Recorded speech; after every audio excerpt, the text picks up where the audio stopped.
पूजा, माँ से बढ़ के कोई न दूजा।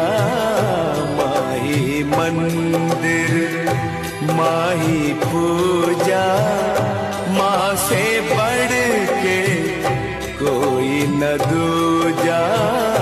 माही मंदिर